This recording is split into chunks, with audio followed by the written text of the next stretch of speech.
Hello everybody, my name is Connie from Minerva and today I have a sew along for you where I'm going to be showing you all of the steps to make this McCall's pattern. This is a complete jumpsuit pattern and the pattern number is 7908. This is a Mrs. Petite pattern and it features, as you can see, these lovely princess seam details, an exposed zipper. I've done mine in a nice kind of industrial chocolate brown colour, and also lots of pockets with top stitching details. So this pattern comes in 4 different variations. You can either do sleeveless, short sleeves like I've done, or 3/4 length sleeves. You can have shorts for the trousers or full length trousers. And as you can see, I've done a collar, but you don't have to do that. You can do it collarless. And some people have even done a sort of pattern hack where they've put the back pockets onto the front and they've even made a little tie belt to go around the waist. As you can see, I've done my pattern in variation C, but there's so much that can be done with just this one pattern, so it's really versatile. So this pattern size wise runs from a size 8 to a size 22, but they do come in 2 separate pattern sort of folders, so make sure that you buy the correct one when checking out at the till.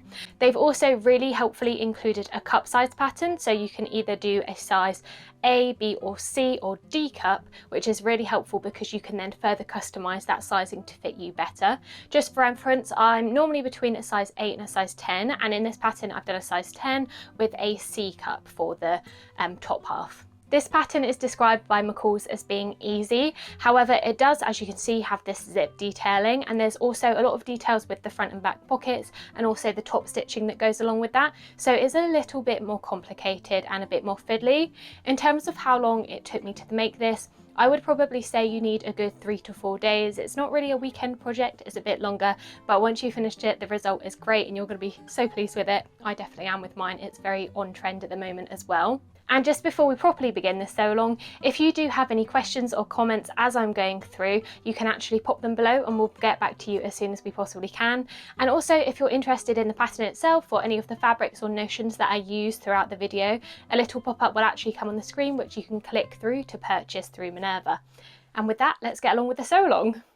So first things first is having a look at our pattern. So I've got mine here and deciding which variation you're going to do. So you can also look on the back if it helps you with the line drawings. And I personally think that I'm going to be doing variation C, which is with the little collar, short sleeves and long legs.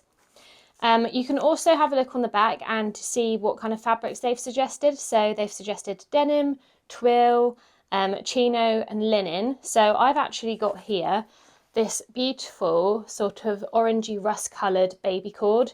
So I think that would be a really lovely choice, and it's also not too heavy because it is that baby cord. I've then also got, of course, my matching coloured thread. I've got my iron-on white interfacing, which is always really useful. I've got some bias tape. This is a kind of satiny one, a bit more slippery. And then I've got my kind of statement zip, which we're going to be putting in the front, and I've done mine in a brown just to make a bit more of a autumnal sort of contrast. So now that I've decided which variation I'm going to do, I'm actually going to cut out all of the paper pattern pieces just with normal paper scissors, and then after that we can move on to cutting out of the fabric, but I'll explain that a little bit more once we get to it. Now with this particular pattern, to get a completely perfect fit, they've actually included a separate pattern piece for your particular cup size. So it goes from a cup size from A to a size D. So I would recommend just before cutting out all of your pieces, measuring your bust so that you can make sure that your cup size is correct and that it all fits perfectly. So I'm just going to do that, and for reference I'm going to be doing a size 8 in the actual pattern, and this is a petite pattern, so just bear that in mind.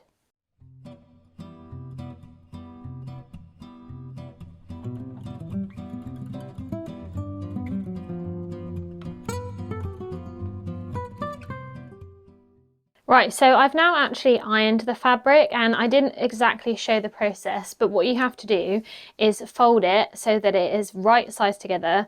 So I've just folded mine like that on the fold. Those are the 2 selvage edges, and then iron this way. The reason that you don't want to iron on the right side of the fabric with kind of baby cord or normal corduroy is that you will ruin the nap. And the nap is actually something that I also want to talk about just before we start laying down our pattern pieces. So the nap is basically the richest colour that you see on the fabric, and it's also the way that lays the smoothest. So what you should do is have your fabric laid completely flat like this with the right sides facing, and just gently run your hands along it on sort of an upwards motion and then downwards, and whichever feels the smoothest, that is the way that you want to work with. So for mine, the smoothest way is facing upwards this way, and the downwards is a little bit rougher. So what I'm going to be doing is, when I put my fabric pieces on, I want them all to be facing upwards so that the nap is going upwards and that this is the most vibrant colour. If you have some of your pattern pieces facing upwards and some maybe upside down, then when you put it all together, say you've done the sleeves upside down and then the bodice pieces upwards, then the sleeves are actually going to be of a slightly duller colour because the nap is going downwards. So make sure that the nap is all in the same direction, and I'll explain that a bit more as we put the pattern pieces down. So just to explain what I mean about the nap in terms of the pattern pieces, so as you can see, I've got the front and back of the trouser leg patterns here, and I have put them the correct way up. So at the top we've got the dart, and then the crotch seam, and then we've obviously got the hem of the trouser down here. So this is what I mean by having the pattern pieces the correct way up. So I wouldn't, for example, flip it that way so that the hem was going to be at the top. So just make sure that all the pattern pieces are laid out correctly. And also with corduroy and needle cord, you have the added advantage that they do actually have the little lines. So what I like to do to make sure that I've definitely got the grain correct is lay the pattern piece out like this, and then actually take a ruler and measure from this line here to the edge of the fabric all the way down, and make sure that it's completely the same all the way down so that I am not twisting the grain at all. And I'll do that for every single pattern piece.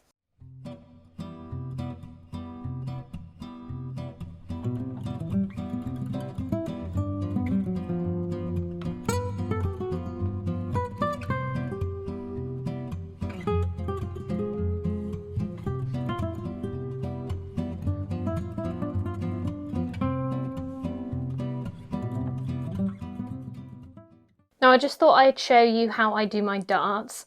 So we've got this dart here, which is on piece number 10, which is the front of the trousers. So I'm just going to remove my pins from the pattern piece that's around this area. And then you want to look for your size here. So I'm actually doing a size 10. I decided to do a 10 in the end. And you put your pin in there.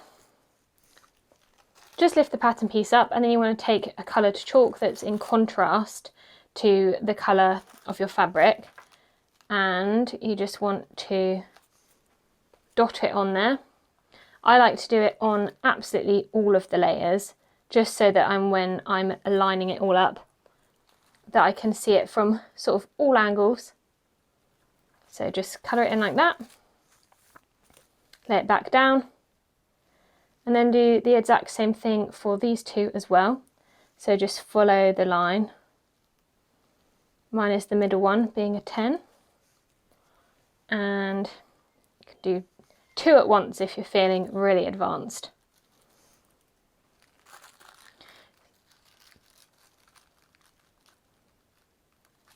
And that is how you just do all of the marking. So all of these little ones, the ones on the fold line of the pockets, all of them I would do in this exact same way. At this point I also cut out my interfacing for the collar, as I like to do all of this prep work before I begin the actual sewing. So I've actually encountered a little bit of the problem as I was cutting out the collar of the interface piece. I realised that I was supposed to have cut out 2 on the fold of the main fabric. However, I've only done 1, and I now don't have the fabric left as much of it on the fold. So I've got 2 pieces not on the fold here, just selvage to selvage. And what I'm going to do to sort of problem solve here is to just add 1.5 centimetres onto the end of here, then sew the two collar pieces together as though they were one, and then just use that for the underpiece of the collar so that it doesn't show. So I'm just going to do that now. Now I just wanted to leave this in here to show that although you can make mock-ups of patterns or have been sewing for years, simple mistakes are very often made, but most of the time there is a simple solution which won't dampen the look of your final garment.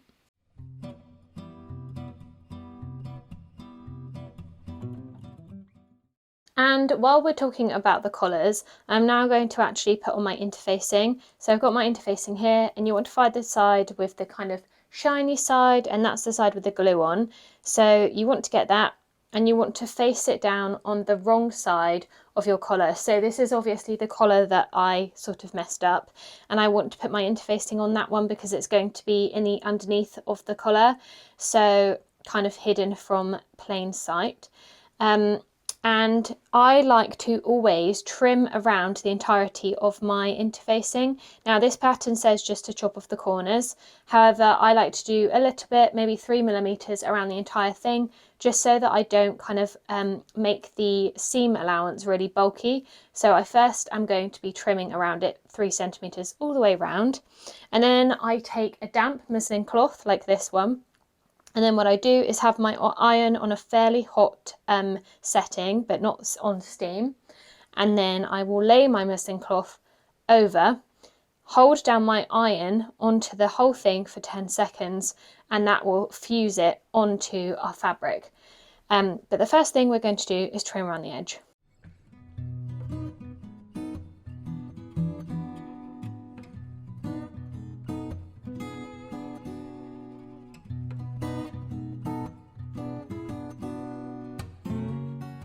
So the very first thing that we need to do once we've prepared all of our pattern pieces and interfacing is actually stay stitch number 1, so pattern piece number 1, which I've got here, and stay stitching, which also is in our glossary here. So if you ever get stuck and you don't know what something means, have a look in your glossary.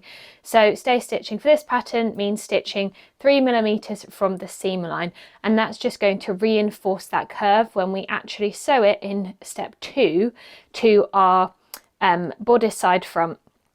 So we take piece number 1 and we are taking it and sewing it actually to our bodice side front, and whether that's 2, 3 or 4 for you depends what cup size you decided. So I'm firstly going to be stay stitching, and then we will move on to pinning the next step. Now, if you have an overlocker and you want to ensure your fabric doesn't fray, I would actually overlock at this point before the stay stitching, just to keep everything nice and clean looking.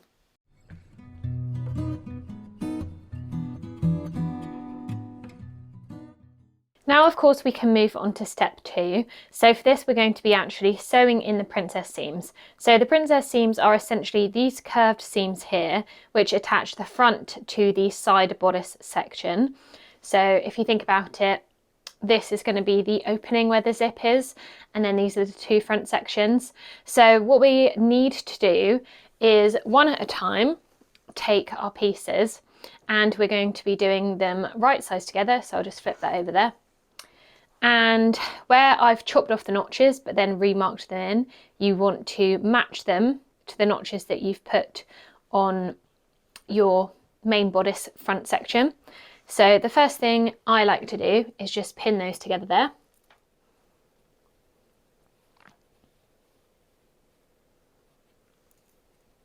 Do the same for the one that's a little bit higher up as well.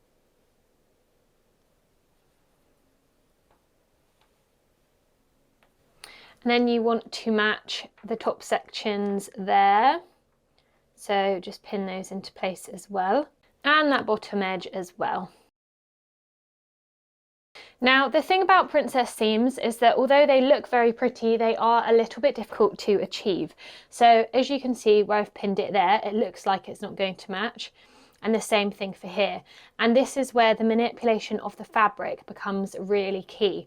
So most importantly, we do not want to tamper with these 2 sections here, as this is where our notches were. So we want to make sure that we're keeping this completely as it is. And with these sections, we'll start first, and you basically want to turn the fabric to the side where the gaping is. So in this case, the gaping is on the right hand side. So I'm turning my entire fabric piece like that, manipulating it with my hands so that the two pieces fit together, and then you want to pin that. Now I recommend pinning exactly where your seam allowance is going to be. So in this case 1.5 centimeters, so around that area, and that will just make it a lot easier when you're sewing, as the pins are actually keeping the fabric completely secure and as you would actually sew it as you're going around. So same thing for this section. However, in this case the fabric is a little bit more, so we're even turning it more inwards, manipulating it with our fingers even more. But as you can see, it does fit in the end. So it's just a case of, you know, manipulating it, pinning it. Maybe you might have to go back to it a few times. Just make sure that you don't pull the fabric too much. We've already done the stay stitching, so that shouldn't be too much of an issue. But if you pull it too much and it's kind of on the bias like it is here, it will stretch. So just be careful. You aren't pulling it, you're just gently manipulating it with your hands into the sort of direction you want it to go. Once we've pinned all the way down there, we're actually just going to baste it down first, check that everything is completely smooth, and then sew it down properly.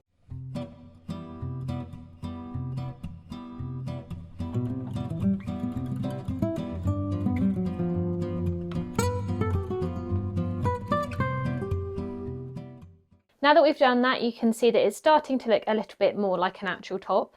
So I'm now going to actually just turn them inside out, and where the steepest part of the curve is, you can actually just cut into a little bit with your scissors, so just in some triangular shapes. And once you've done that, you can press the seam towards the front. However, when you are pressing the seam, I would advise maybe having a little protective layer of fabric over the top, just because if you iron the seam directly, it's going to cause a little bit of a visible line where the bulk of the fabric is coming through, so just do it very gently.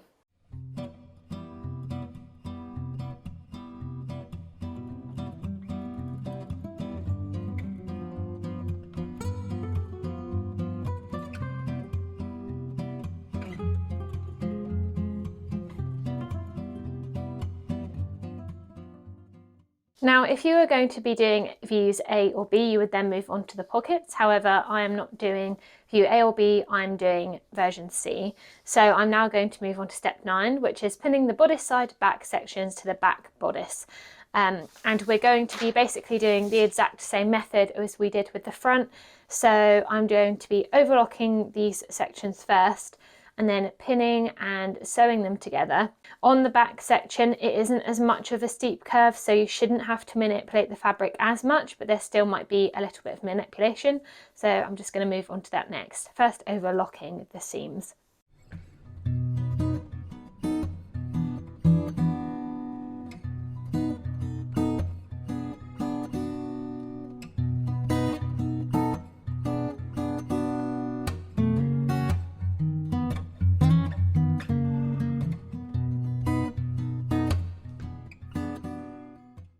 Now you may have noticed that in the previous 2 steps I missed out the top stitching, but that's just because I like to do it all in one go. So now I've ironed inwards those seams, those princess seams that we've done on the back, and also the front. We're going to be top stitching, so that just means we're stitching 6mm away from the seam that we've done. So for this back piece, we're going to be stitching on the inside so that this fold that we've ironed inwards gets trapped there. So I'm just going to go 6mm in there on my machine, and then the same for the front sections as well.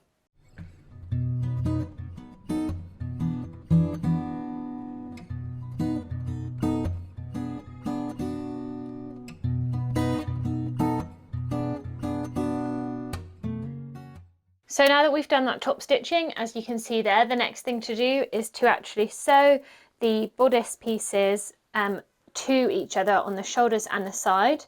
But before I do that, I'm going to overlock. So overlock both of the shoulder seams, both of the side seams, and then sew them together. at a 1.5 centimetre seam allowance and then iron them all out.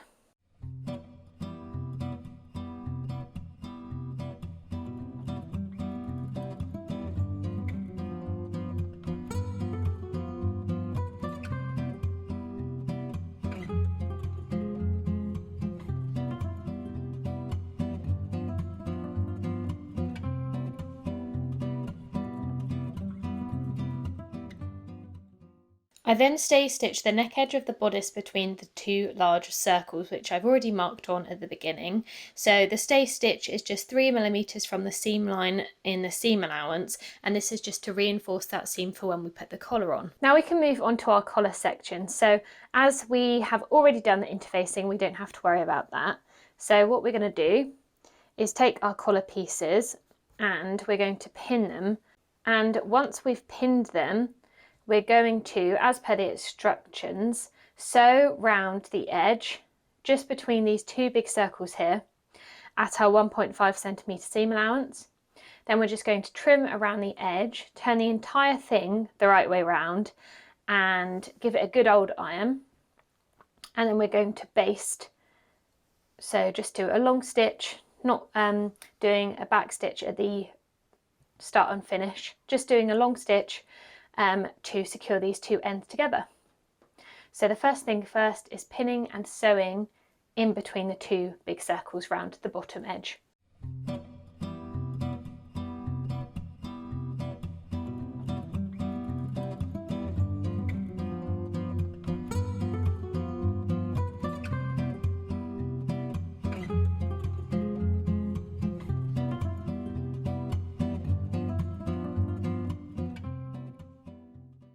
Once you've sewn around the edges, you can also give them a good trim, especially on the corners, to make sure there's no extra bulk.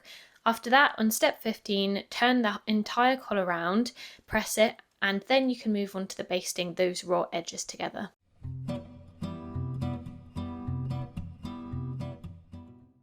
Okay, so for our next step, which I've just started, we're going to be taking our collar, which we've just ironed, and with the interface side facing downwards, we're going to pin it onto the right side of our collar. So where we've just done the basting around between the two dots, we're going to match the dots to the edge part of the collar. See, the white matches with the white there, the white on the edge of the collar matches the sort of yoke of the bodice, and we'll just pin that into place and go around the entirety of the neck edge. Now you might have to sort of manipulate the fabric a bit as you go. It shouldn't be too difficult to fit on though. As you can see, it seems to be fitting pretty well here. Just make sure that the collar follows all of the curves of the bodice itself. Once we've pinned this down, we can baste on the collar, which is really exciting as it's starting now to look like a little bit of a bodice jumpsuit.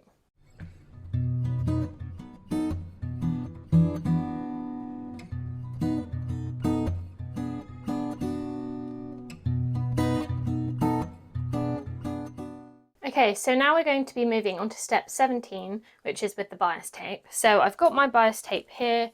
It's a brown bias tape, which I think is nice because it's a little bit of an autumnal sort of contrast. And what you want to do is open up one of the sides, and then you want to take this fold here, and you can iron it out. The instructions suggest that you should iron it a little bit, but I don't think it's completely necessary. I just like to sort of smooth it out with my fingers and then with my pins. So smooth it out, and then you want to be placing the fold of that onto the 1.5 centimetre mark on your sort of lapel area. So we've got our collar here, and then we've got the kind of angle there, and we're stopping at the angle. So you want to make sure that your bias tape goes a little bit further out than the edge of where you should be stopping. And as you can see, I've actually marked on just with chalk where the 1.5 centimetre seam is, just there, so that I can really easily pin the crease of the bias tape onto it. So you want to open up that bottom edge of the bias and just pin it exactly where that 1.5 centimeter is. And then you do the same for the collar section. It's a little bit easier on the collar because you've already got the stitching line. So just open the bias tape up and pin the fold onto the stitching line. And you do that all the way round until the other side where that angular bit is. So I'm just going to do that. And then once we've pinned it, we're actually going to sew along with our machine on that line there.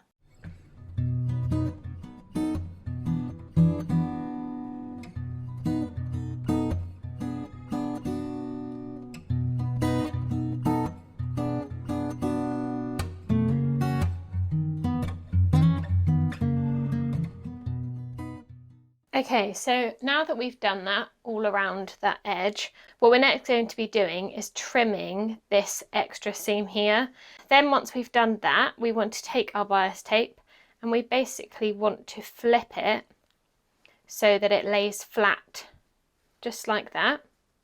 We're going to iron it so that it lays correctly like that all the way around. So same for this edge here. So this is going to be actually seam, this edge, because obviously this is the sort of centre front, so the collar will be like that.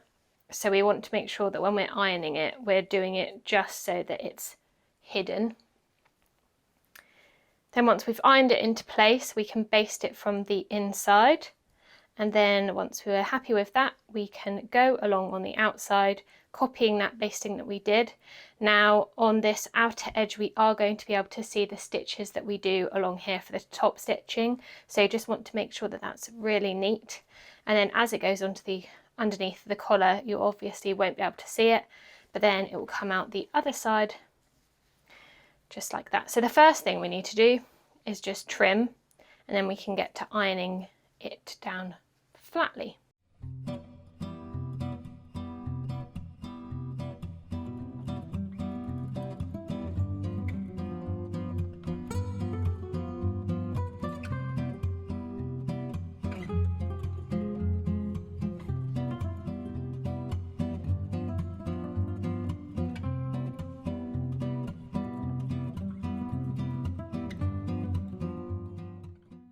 Okay, I've done my little basting stitches around the collar section, but then not on the sort of front lapel. So what I'm going to now be doing is turning it over and sewing about 1 centimetre in from the edge, because that's about how wide my bias tape is.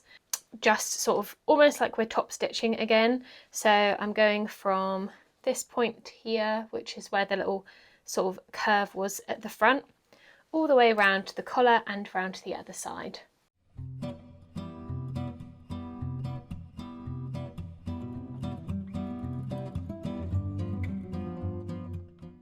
Now we can move on to our sleeve. So I've got both sleeves here, and what we're going to be firstly doing is doing e-stitching between the two outer dots on each of the sleeves. So this and this and this and this. So with e-stitching, what I like to do is put the stitch length to the longest that it can be, then sew 3 millimeters in from the edge, and then 1 centimeter in from the edge. And then you want to, when it's ready, you want to basically pull these up to make easing as you put it into the arm side. However, we're not going to be moving on to that just yet, but just so you know, it's not a gathering stitch. We're not making sort of gathers, we're not making puff sleeves. It's just easing to give the shoulder a little bit of shape. So first things first is our E-stitch.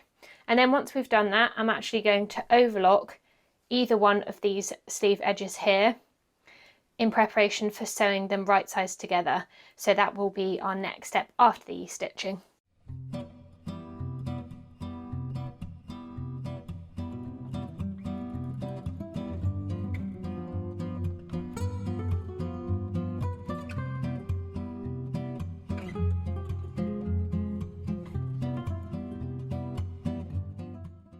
Now the next instructions for the sleeves are a tiny bit, I think, unnecessary, so I'm actually going to show you a bit more of a simple way. So I'm just going to take the bottom edge of my sleeve, overlock it the whole way round, turn the entire thing up by 1.5 centimeter, iron it in place, and then sew that down towards the upper sort of fold, so where my overlocking would be, so that we get a nice top stitch effect. So I'll be sewing it from the right side so that I get that top stitch look.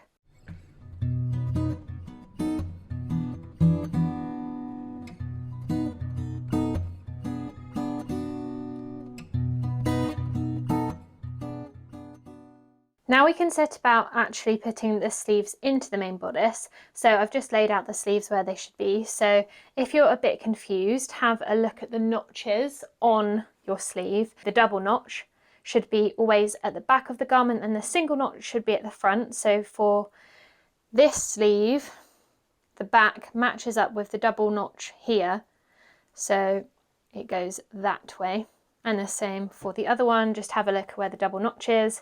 It's on that side, so we're matching it like that. So what we're going to be doing is matching up the notches and also the dots that we've done to the dots and the notches on the arm side here. And we're then going to be adjusting our ease. So this is the ease here that we've done in the top section. But the first thing we want to do is pin right sides together all around the arm side.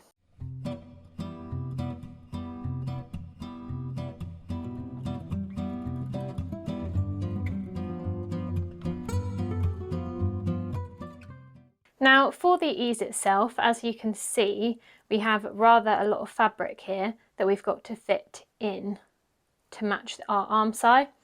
So what you need to do is find the two threads, the two easing stitch threads that we did earlier, and you want to hold them at exactly the same sort of length away from each other and pull gently until you get this little gather here. And you basically want to pull and disperse the gathers out a little bit until they match, just like that, into the arm side itself. And then what I always like to do is take the two threads and actually wrap them in a figure of 8 just around my pin that I've put in this place here, so that then if you need to adjust the gathers and adjust the ease at all, then you just pull your pin out and start all over again. So I'm going to do the exact same thing on this side. So there's one of the threads and there's the other one. Do the exact same thing, pull the threads up until they look like they would fit in the arm side, and then do the exact same thing, the figure of 8. Once you've done that, you need to disperse the gathers out so that they're not gathers anymore, they're just ease stitches, because as I said before, we're not about to make big puffy sleeves. We're doing just a little bit of ease in the shoulder so that you get that nice shaping around the shoulder section. So I'm just going to smooth these out with my fingers. If you want, you can also use a pin like this to disperse them. And once I've got them as flat as I possibly can, I'm going to pin them into place. And what I like to do personally is pin at that 1.5 centimetre seam allowance, so that when you're sewing, it's really easy just to put your stitches over that pin mark and it's already perfectly in line. So I'm just going to manipulate the fabric a bit, smooth that all out, and then I will be sewing around the entire thing.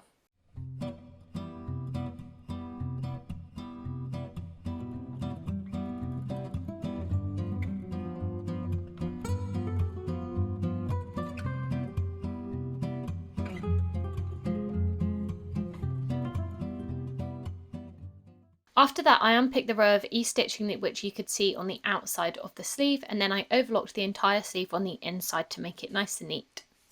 So now of course we can move on to our trousers. So I've just got pattern piece 10, which is the front piece. And what we're going to do is actually pivot and make a little reinforcement here. So at this marking, we've got a little circle, which we've marked already. But we're going to go along our machine on each side and just basically go over where those stitch lines are. Then once we've done that, we're going to cut to that little circle inwards in a diagonal fashion. So the first thing we're going to do is just reinforce that by stitching up it.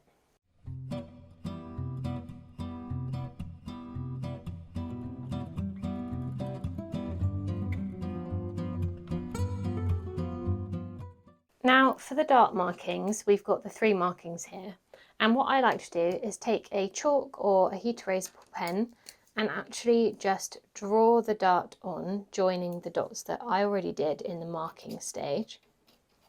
So I like to draw them on both sides of the fabric so that I can see how the dart is going to go from either direction. Just makes it a lot easier. I've just changed my pen because the other one ran out. So now I've done it in this blue. So I do that on either side, on the front and the back, although I don't think I really need to do it on the back because there's already an imprint made, but I'll just show you anyway. And then what you do once it's marked on is just pinch the fabric from the wrong side to try and get it lined up. So I line up the ends first and then take your pin and put the pin through the line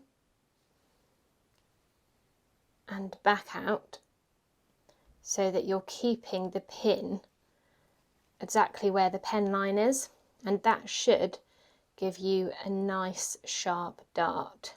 Once you've done that the whole way down, you can also put pins in diagonally and then remove the ones from along the line.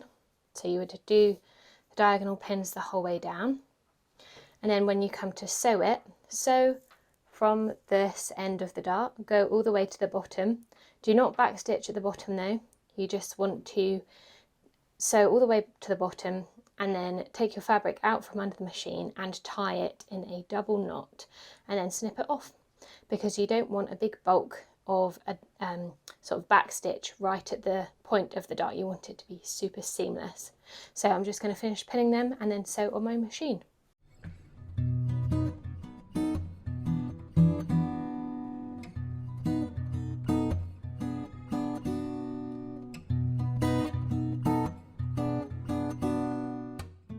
Next we will move on to doing the narrow hem of our pocket. So I've got my pocket pieces number 11 here.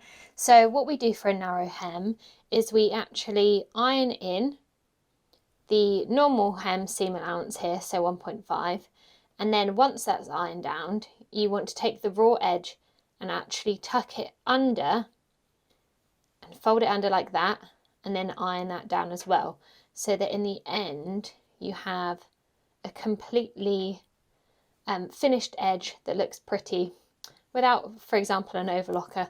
So first thing I'm going to do is just do that. So iron 1.5, tuck it in, and then iron again.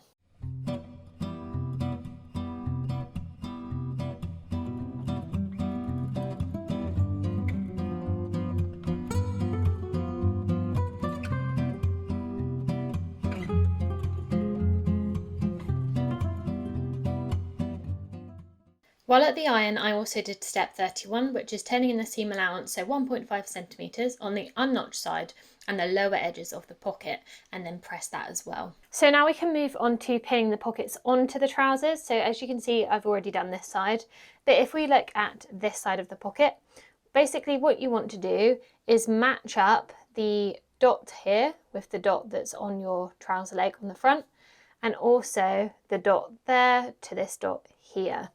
You also want to match up the notch, the double notch on the edge there. So the first thing I'm going to do is just carefully pin where that white dot there is. Carefully pin that into place. And then do the same for that bottom edge there. I'm then also going to do that for the double notches and this little corner here. And the thing is about this sort of section is that you do have your dart just underneath. So when you're pinning, the only advice I can give is just to make sure that you're smoothing out as much as you can the fabric underneath the pocket, so that when it comes to sewing it down, you don't have any areas that are a bit rucked up. It will make sense when it's on the body, but when you're pinning it down, it might seem as though it's a bit crooked underneath, but it's not. You can just smooth it out and then pin into place. Now that I've pinned all around the edges, what we're going to be doing is just basting in place along the raw edges. So that's along this edge here and also along the top. So 1.5 centimetre basting stitch.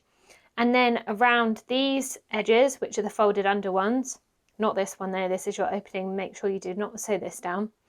We are going to go along and do an edge stitch and a top stitch. So the edge stitch will go right along the very edge there, and then the top stitch will go in at a normal centimetre seam allowance.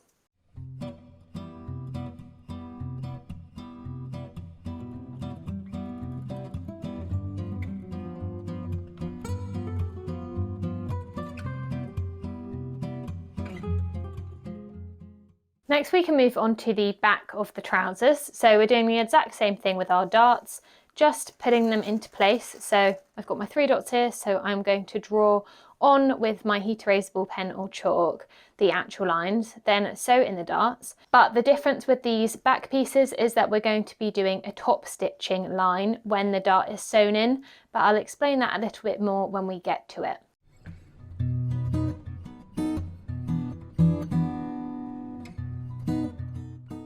So now that we've ironed the dart down, as you can see there, that's my arrow from before just to show where the nap was.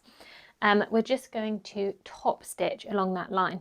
So just along where the dart is, very close to that dart, we're just going to sew along very closely. And that's also just so that we've trapped down that dart so it always faces inwards.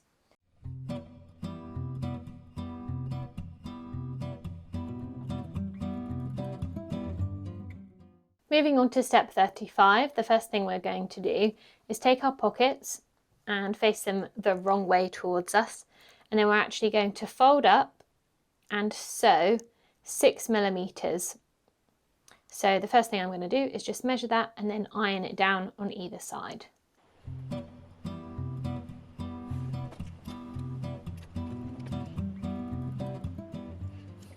Now what we need to do is turn the fabric over on the fold line here. So we've got these 2 little dots. I've actually just connected them with a faint chalk line. So we want to fold along that chalk line where the little dots are and pin this down just like that, because then what we're going to do on either end is just sew 1.5 centimeters away from the edge, just along that top section there.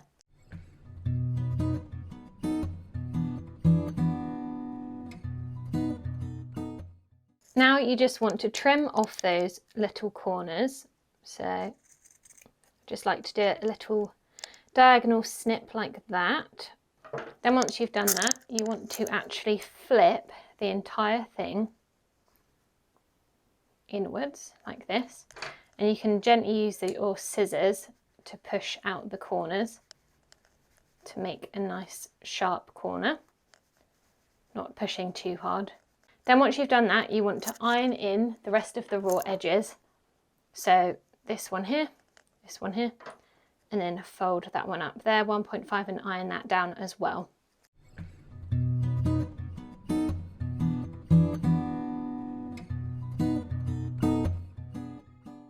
Now that I've done that, you can see I've just pinned the sections down. And what we're next going to be doing is basting along that top one where we've got the folded under edge, and then top stitching it along the front just there.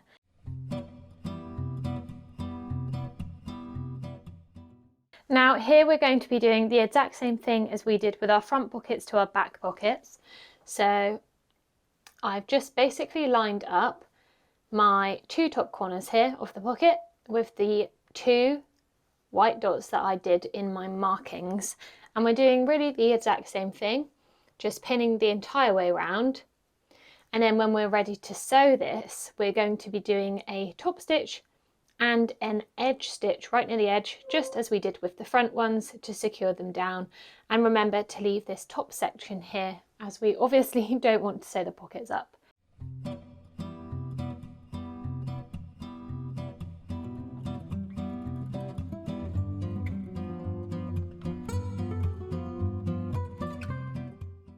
I then overlocked and sewed the trousers front and back together at the inner leg.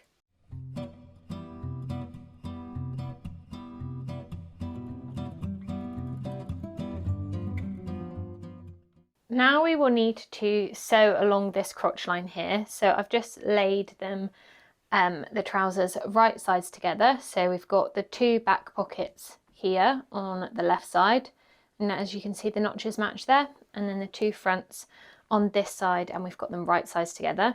What I'm actually firstly going to do is just overlock individually along these two edges just until about this mark here, and then do the same on the other side. Then once I've done that, I will match my seams and notches, sew around 1.5 centimeters until the marking here, and then do another stitching line. So this one goes 6 millimeters away from that seam allowance along that curve there as well. And then once I've done that, I can actually trim a bit closer to that stitching line if you haven't done the overlocking, but because I've done the overlocking, I think I will just leave that as is.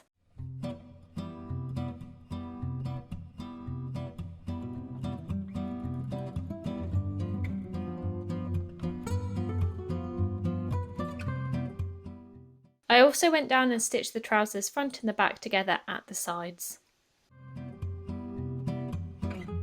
Now it's really coming together and we can see exactly how the jumpsuit's going to look. So the next stage is to actually pin the right sides of the jumpsuit to the right side of the trousers. However, I'm just going to take my overlocker and go around the bottom edge here of the top, and also this edge here around the trousers, and then I will be pinning them together. And where I have any darts, I'm just going to do exactly what I did before, just create a little marking with my chalk so that when I overlock I can still see where those markings are.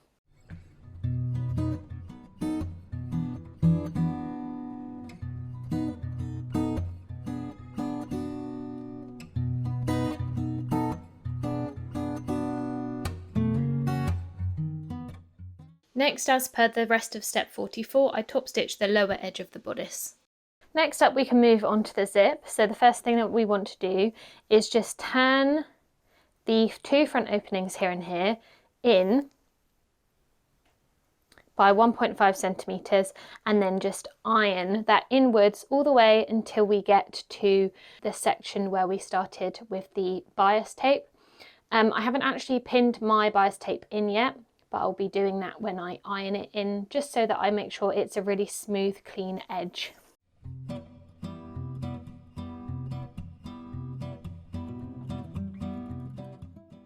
So now that we've folded in those edges, we can start to have a look at how we're going to put our zip in. However, my zip is actually a lot longer than the sort of room is for my zip. So what I've done is just pinned it into place, and I'm just going to mark on the zip itself whereabouts my zipper stop should be when it comes into the garment. Then what I'm going to do is take it out, do a little whip stitch across by hand with that, and then I will be chopping the rest of the zip off, and the new whip stitch will be sort of my new zipper end stop. So I'm just going to do that first of all.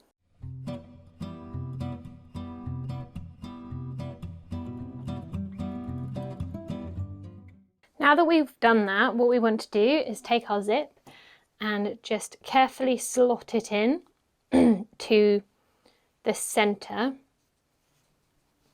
here.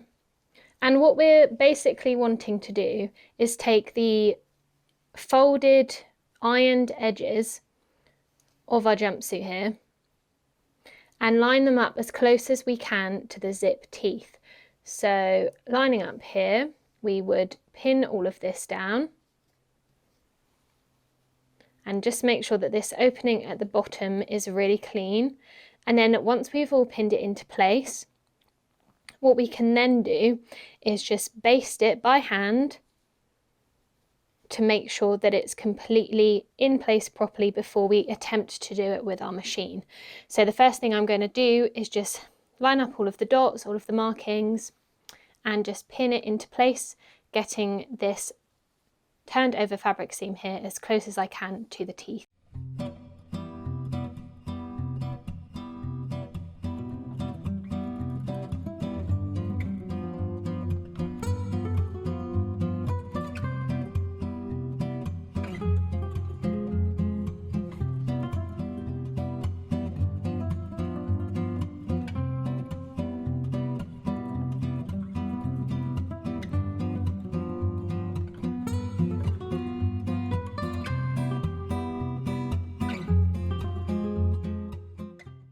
Okay, so now you can see where I've just basted that into place.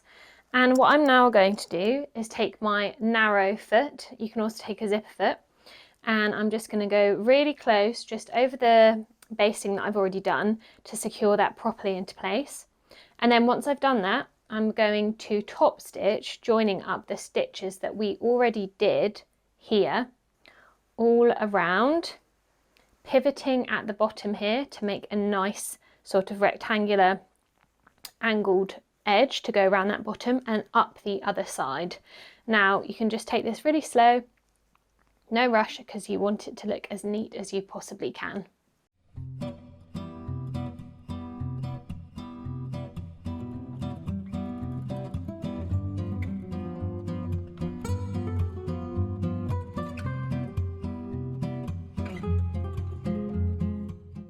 I'm now really pleased with that. So the very last thing that we're going to be doing with this jumpsuit is the hems on the trouser legs.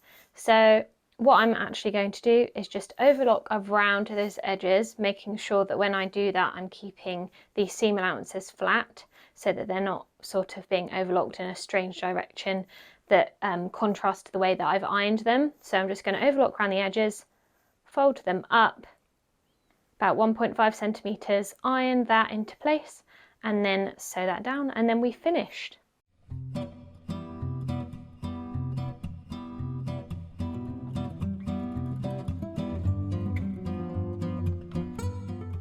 Now that's actually the end of this sew along and the end of this video. Thank you so much for watching if you watched the whole way through. And if you would like to see any more sew alongs or pattern hauls, fabric hauls, anything of that nature, then you can actually click on the button above next to where it says Minerva to see every time we upload a new video. And if you do end up making this jumpsuit or any of its variations, I would love to see it. And you can do this by signing up to Minerva to create a free account where you can post pictures of your makes, tag all of the products that you use, and interact with other sewists. Don't forget to leave any comments or questions that you may have below, and until next time, bye!